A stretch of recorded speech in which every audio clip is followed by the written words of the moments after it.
وزیر اعلیٰ چندر شیکھر راؤ نے مرکز کی مودی حکومت پر مختلف بدعنوانیوں میں ملوث ہونے کا الزام لگاتے ہوئے رافائل طیاروں کی خریداری کے معاملے پر سپریم کورٹ سے رجوع ہونے کا اعلان کیا۔ انہوں نے میڈیا سے بات کرتے ہوئے کرناٹک کے کالجز میں حجاب کے مسئلے پر جاری تنازع پر تبصرہ کرتے ہوئے کہا کہ اس معاملے میں وزیر اعظم سے لے کر سارا ملک خاموش ہے۔ نوجوانوں کو بھڑکاتے ہوئے لڑکیوں کے خلاف احتجاج کروایا جا رہا ہے تاکہ انتخابات میں سیاسی فائدہ حاصل کیا جا سکے۔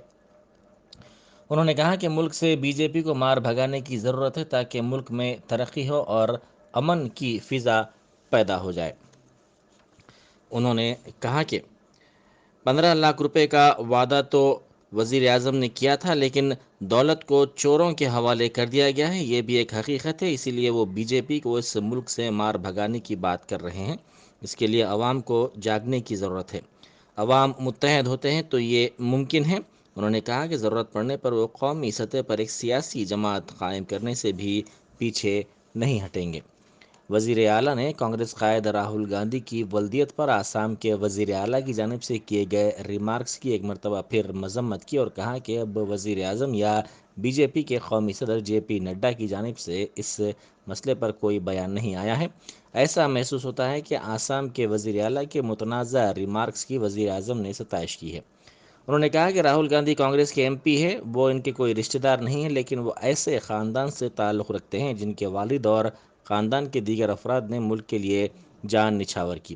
انہوں نے کہا کہ وہ اس مسئلے پر خاموش نہیں بیٹھیں گے۔ انہوں نے رافائل کے معاملے پر مرکزی حکومت کو شدید تنقید کا نشانہ بنایا۔ وزیر اعلیٰ نے کہا کہ جرمنی نے کم قیمت پر رافائل طیارے خریدے ہیں، لیکن ہم کو یہ رافائل طیارے زیادہ قیمت پر فروخت کیا گیا ہے۔ یہ ایک بڑا اسکیم ہے، اس کی تحقیقات کی ضرورت ہے۔ وزیر انفارمیشن ٹیکنالوجی تارک راما راؤ نے سرسلہ ضلع میں ڈبل بیڈ روم مکانات کا افتتاح کیا۔ تلنگانہ حکومت نے 2015 میں غریبوں کو ڈبل بیڈ روم مکانات فراہم کرنے کے لیے اس اسکیم کا آغاز کیا تھا۔ وزیر موصوف نے اس موقع پر منعقدہ تقریب سے خطاب کرتے ہوئے کہا کہ 18,000 کروڑ روپے کے صرفے سے تلنگانہ میں غریبوں کے لیے ڈبل بیڈ روم مکانات کی تعمیر عمل میں لائی جا رہی ہے۔ انہوں نے کہا کہ موزے یا ٹاؤن سے بالاتر ہو کر تمام دیہی علاقوں میں ان مکانات کی تعمیر کا کام کیا جا رہا ہے۔ انہوں نے کہا کہ وزیر اعلیٰ چندر شیکھر راؤ نے واضح طور پر کہا ہے کہ تمام ڈبل بیڈ روم مکانات غریبوں کو فراہم کیے جانے چاہیے۔ کانگریس کے سینئر قائد راہل گاندھی کے خلاف آسام کے وزیر اعلیٰ ہیمنت بسوا سرما کے ریمارکس کو نامناسب قرار دیتے ہوئے تلنگانہ کانگریس کی جانب سے برہمی کا اظہار کیا گیا۔ اس مسئلے پر آج پارٹی نے ریاست کے تمام پولیس اسٹیشنوں میں آسام کے وزیر اعلیٰ کے خلاف فوجداری کیسز درج کروانے کے لیے شکایات کی۔ صدر تلنگانہ پردیش کانگریس کمیٹی ریونت ریڈی اور پارٹی کے دیگر سینئر قائدین محمد علی شبیر، انجن کمار یادو اور دوسروں نے جوبلی ہلز پولیس اسٹیشن میں شخصی طور پر پہنچ کر بسوا کے خلاف شکایت درج کروائی۔ بعد ازاں میڈیا سے بات کرتے ہوئے ریونت ریڈی نے کہا کہ راہل گاندھی کے خلاف ہیمنت نے جو غیر مہذب ریمارکس کیے ہیں، اس کے خلاف ریاست گیر سطح پر احتجاج کرتے ہوئے پولیس اسٹیشنز میں شکایات درج کروانے کا سلسلہ جاری ہے۔ انہوں نے کہا کہ وزیر اعلیٰ نے اپنے بیان کے ذریعے ہندوستان کی تمام ماؤں کی توہین کی ہے۔ اس مسئلے پر وزیر اعظم مودی، جے پی نڈا، ریاستی بی جے پی قائدین بنڈی سنجے اور کشن ریڈی کی خاموشی افسوسناک ہے۔ کمشنر پولیس حیدرآباد سی وی آنند نے آر ٹی سی کلیانہ منڈپم میں منشیات کے خلاف بیداری مہم میں حصہ لیا۔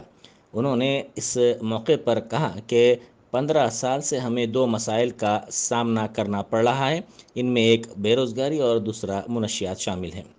انہوں نے منشیات کے سلسلے میں بنائی گئی فلم اڑتا پنجاب کا بھی حوالہ دیا۔ اس موقع پر انہوں نے نشاندہی کرتے ہوئے کہا کہ منشیات کی لعنت سے چھٹکارا پانا کافی مشکل ہے۔ انہوں نے کہا کہ وہ ایسے کئی بچوں کو جانتے ہیں جنہوں نے نشے کو عادت بناتے ہوئے اپنے گھر والوں کے لیے مسائل کھڑے کر دیے۔ بیرسٹر اسد الدین اویسی ایم پی و صدر کل ہند مجلس اتحاد المسلمین کی ہدایت پر ملک پیٹ کے مجلسی رکن اسمبلی احمد بلالہ نے آج پنجشاہ میں واقع اپنے دفتر میں شادی مبارک اسکیم کے چیکس تقسیم کیے۔ امبرپیٹ منڈل سے تعلق رکھنے والے تقریباً 62 استفادہ کنندگان میں یہ چیکس انہوں نے تقسیم کیے۔ بی جے پی کے رکن اسمبلی راجہ سنگھ نے ایک مرتبہ پھر زہر افشانی کی ہے۔ اس نے صدر مجلس بیرسٹر اسد الدین اویسی کے بیان کا حوالہ دیتے ہوئے ریمارک کیا کہ مذہب سے بالاتر ہونے پر ہی کوئی ڈاکٹر یا انجینئر بن پائے گا۔ حجاب پہنی ہوئی لڑکی کے وزیر اعظم بننے سے متعلق صدر مجلس کے بیان پر رد عمل ظاہر کرتے ہوئے زعفرانی جماعت کے اس متنازع رکن اسمبلی نے کہا کہ جب تک بی جے پی بھارت میں ہے یہ خواب پورا نہیں ہوگا اور کوئی برقع پہننے والی خاتون وزیر اعظم نہیں بن پائے گی۔ اس نے مسلمانوں کی آبادی میں اضافے پر بھی تنقید کی۔ اس نے کہا کہ مسلمانوں کی آبادی کو روکنا اسے آتا ہے۔ ونستھلی پورم پولیس نے رات میں چوری کی وارداتیں انجام دینے والی ٹولی کو گرفتار کر لیا۔ اس ٹولی کا تعلق مغربی بنگال سے ہے۔ پولیس نے ان کے پاس سے 27,41,000 روپے مالیت کے طلائی زیورات کے علاوہ 500 گرام کے نخروی زیورات، 2 سیل فونز ضبط کر لیے۔ ملزمین کی شناخت مغربی بنگال کے 33 سالہ رفیق، 30 سالہ شیخ سراج اور ان کے ساتھی کے طور پر کی گئی ہے۔ یہ ملزمین شہر حیدرآباد کے ویکر سیکشن کالونی میں کرائے کے مکان میں مقیم تھے اور دن کے وقت مکانات کی نشاندہی کرتے ہوئے راتوں میں چوری کی وارداتیں انجام دیا کرتے تھے۔ صدر جمہوریہ ہند رام ناتھ کووند 2 روزہ دورہ حیدرآباد کے بعد نئی دہلی کے لیے روانہ ہو گئے۔ ان کو بیگم پیٹ ایئرپورٹ پر گورنر تلنگانہ ڈاکٹر تمیلی سائی سوندرا راجن، ہریانہ کے گورنر بنڈارو دتاتریہ کے علاوہ ریاستی وزیر تھاسانی سرینواس یادو اور دوسرے سینئر عہدیداروں نے وداع کیا۔ اپنے دورے کے موقع پر صدر جمہوریہ نے شہر کے نواح میں واقع منچتل میں جیو آشرم میں سری رامانوجاچاریہ کے 120 کلو سونے کے مجسمے کی نقاب کشائی انجام دی۔ بعد ازاں رام ناتھ کووند اور ان کی اہلیہ نے راج بھون میں رات میں قیام کیا اور آج یہ دونوں دہلی کے لیے روانہ ہو گئے۔ دارالسلام میں ملک پیٹ کے مجلسی رکن اسمبلی احمد بلالہ نے محکمہ برقی کے اعلیٰ عہدیداروں کے ساتھ ایک جائزہ اجلاس منعقد کیا۔ اس اجلاس میں موسم گرما کے دوران برقی کی سربراہی اور دیگر امور پر تبادلہ خیال کیا گیا۔ مجلسی رکن اسمبلی نے موسم گرما میں بلا وقفہ برقی کی سربراہی کو یقینی بنانے کے ساتھ ساتھ برقی کے مختلف مسائل پر ان اعلیٰ عہدیداروں کو توجہ دلائی اور عوامی شکایات کو دور کرنے کی ہدایت دی۔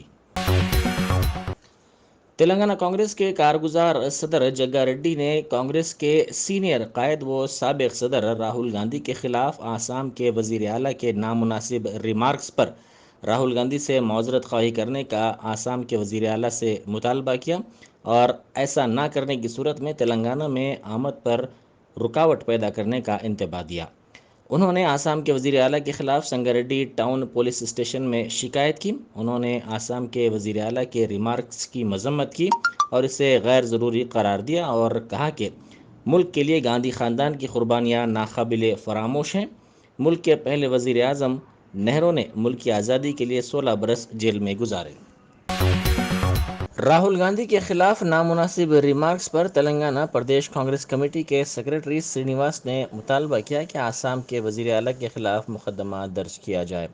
انہوں نے کانگریس کے قائدین کے ساتھ مل کر سعید آباد پولیس اسٹیشن میں وزیر اعلیٰ آسام کے خلاف شکایت کی۔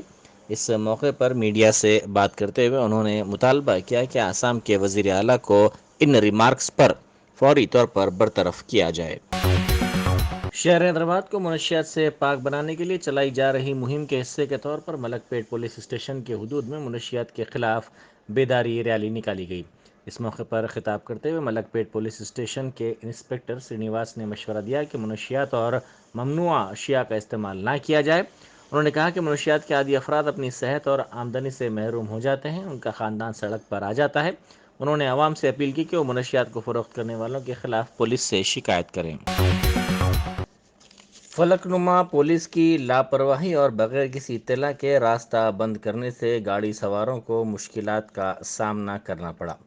کل شب کئی افراد نے اس سلسلے میں شکایت کرتے ہوئے کہا کہ تقاریب کو جانے کے دوران ان کو کئی مسائل کا سامنا کرنا پڑا۔ گاڑی سواروں نے کہا کہ وہ تقریباً پونتا 1 گھنٹے تک مشکل صورتحال سے گزرے۔ بنڈلا گڑا مہدی پٹنم کے علاوہ پرانے شہر کے مختلف مقامات کو یہاں سے جانے والوں کو شدید مشکلات کا سامنا کرنا پڑا۔ اس موقع پر بعض گاڑی سواروں کے ٹریفک پولیس سے بحث و تکرار کے مناظر بھی دیکھنے میں آئے۔ ہمایوں نگر علاقے میں مسجد عزیزیہ کے قریب نامعلوم افراد کے چاقو سے حملے میں ایک شخص شدید زخمی ہو گیا۔ اس زخمی شخص کی شناخت محبوب قریشی کے طور پر کی گئی ہے۔ تفصیلات کے مطابق حکیم پیٹ کے رہنے والے 35 سالہ محبوب قریشی ہمایوں نگر علاقے کی ایک ملگی میں بیف چاپ چلا رہے تھے۔ انہوں نے 2 دن پہلے ہی یہ دکان قائم کی تھی۔ آج صبح نامعلوم افراد نے ان پر حملہ کر دیا جس میں وہ زخمی ہو گئے۔ زخمی محبوب قریشی کے افراد خاندان کا کہنا ہے کہ یہ دکان پہلے حملہ آور چلا رہے تھے۔ پولیس نے سلسلے میں کیس درج کر کے تحقیقات کا آغاز کر دیا۔ تارناکہ میں GHMC کی کچرا منتقل کرنے والی گاڑی کی اسکوٹی کو ٹکر کے نتیجے میں ایک شخص ہلاک ہو گیا۔ پولیس نے بتایا کہ چنگی چھرلا علاقے کا رہنے والا 55 سالہ کوٹیشور درزی کے طور پر کام کرتا تھا۔ وہ سکندرآباد سے اوپل جا رہا تھا کہ GHMC کی کچرا منتقل کرنے والی گاڑی نے اس کی اسکوٹی کو تارناکہ کے قریب ٹکر دے دی۔ حادثہ اتنا شدید تھا کہ کوٹیشور برسر موقع ہلاک ہو گیا۔ اس کی نعش کو پوسٹ مارٹم کے لیے گاندھی ہاسپٹل منتقل کر دیا گیا۔ پولیس نے اس سلسلے میں کیس درج کر کے تحقیقات کا آغاز کر دیا۔ پولیس نے کہا کہ ہیلمٹ کے نہ پہننے سے یہ حادثہ پیش آیا۔ حجاب تنازع کے درمیان کرناٹک میں اسکولز کھول دیے گئے۔ اسی تناظر میں بعض پابندیاں عائد کی گئیں۔ اڈیپی میں بعض اسکولز میں دیکھا گیا کہ طالبات نے اسکول میں داخلے سے قبل اپنا حجاب نکال دیا۔ اڈیپی میں دفعہ 144 نافذ کرنے کے احکامات جاری کیے گئے ہیں۔ ریاستی حکومت کے احکامات کے مطابق ضلع میں 14 فروری کو صبح 6 بجے سے دفعہ 144 نافذ کر دی گئی ہے اور 19 فروری صبح 6 بجے تک اس کا نفاذ رہے گا۔ یہ فیصلہ طلبہ اور دیگر طبقات کے افراد کی جانب سے حجاب کے حق اور مخالفت میں کیے جا رہے احتجاجی مظاہروں میں شدت کے پیش نظر کیا گیا ہے۔ واضح ہے کہ کرناٹک کا حجاب کا تنازع کرناٹک ہائی کورٹ میں زیر سماعت ہے اور ہائی کورٹ نے عبوری حکم کے تحت اسکولز میں مذہبی لباس پر پابندی لگا دی ہے۔ کرناٹک میں اسکولز کو آج سے کھول دیا گیا ہے، لیکن بعض مقامات پر اسکولز کے ذمہ داروں نے اسکولز کے احاطے میں حجاب کے ساتھ آنے سے طالبات اور خاتون اساتذہ کو روک دیا ہے۔ دوسری طرف مانڈیا میں ضلع انتظامیہ نے اساتذہ کو ہدایت دی ہے کہ طالبات کو حجاب کے ساتھ اسکول میں داخل ہونے نہ دیا جائے۔